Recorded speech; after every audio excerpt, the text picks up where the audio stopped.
In the world of French cuisine, veloute sauce holds a special place as one of the 5 mother sauces which serve as the basis for countless dishes.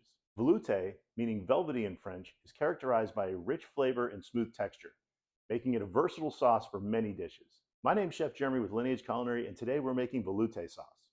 Here we have our ingredients, which is vegetable oil, white mirepoix, a blonde roux, a bouquet garni, and chicken stock. A white mirepoix is equal parts onion, celery, leek, and parsnip.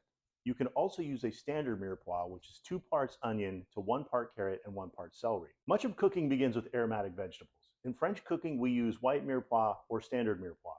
Other regional cooking styles also use aromatic vegetables, but they often call them something else. In Italian and Spanish cooking, mirepoix is called sofrito, but it's the same mix of onion, carrot, and celery.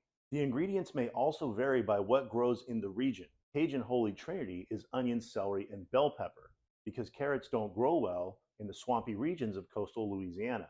In Asia, you often see a blend of ginger, garlic, and green onions. The use of aromatics is similar in all regional cooking styles. These ingredients are added early in the cooking to add balance and depth to your flavor. Sweat the vegetables, being careful not to get too much color because you don't want to darken the sauce.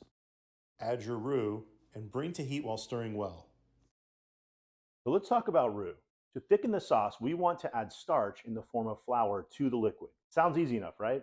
But adding starch directly to hot cooking liquid does not work very well. The starch granules gelatinize as soon as they hit the hot liquid and start to form clumps. This prevents the starch granules from dispersing and will produce a lumpy and sticky sauce. A roux is flour cooked in fat, usually butter or oil. The fat coats the flour particles and makes it easier to disperse in the liquid. There are various stages of roux based on color. It goes from white to blonde to brown to dark. The longer you cook the roux, the darker it becomes. Cooking the roux has a few important effects. First, it cooks off the raw flour flavor and starts to develop a toasty flavor that intensifies the longer you cook it. Second, the color of the roux will impact the final color of your sauce.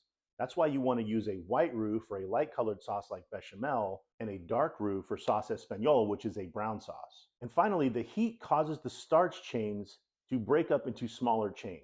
This results in less thickening power the longer you cook it. So a white roux has the strongest thickening properties, but will impact the flavor and color less, versus a dark roux, which has less thickening ability, but has a more complex flavor and a darker color, which will make your sauce darker.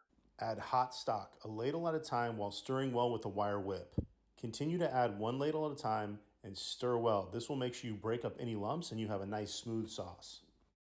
Continue until all the stock is added. Add the bouquet garni and bring the sauce to a low simmer. Slide the pot over so the heat is on one side. Use a spoon to skim off any fat or impurities that will collect on the other side. So let's talk about skimming a little bit. So the layer that develops on top of soups, stocks, and sauces is often called scum, and that's an unfortunate name, but that's what it's called. And that's that kind of foamy, fatty layer that you'll see forming on the top of your sauces. The foam is primarily composed of proteins, fats, and any impurities in the sauce, and those are released from the ingredients as they cook. This can cause undesirable appearance of the sauce and also off flavors, so that's why you want to remove them. And skimming really does 4 main things. It improves clarity, so your sauce will be a much clearer sauce, maintains a cleaner, more pure flavor, prevents bitterness, and that can be caused by some of the proteins in scum, and controls fat. Skimming that fat off will help produce a lighter, less greasy sauce. Continue to cook for 45 minutes to an hour. Strain the sauce to a fine chinois or a sieve. Bring the sauce back to a simmer. Add salt and white pepper.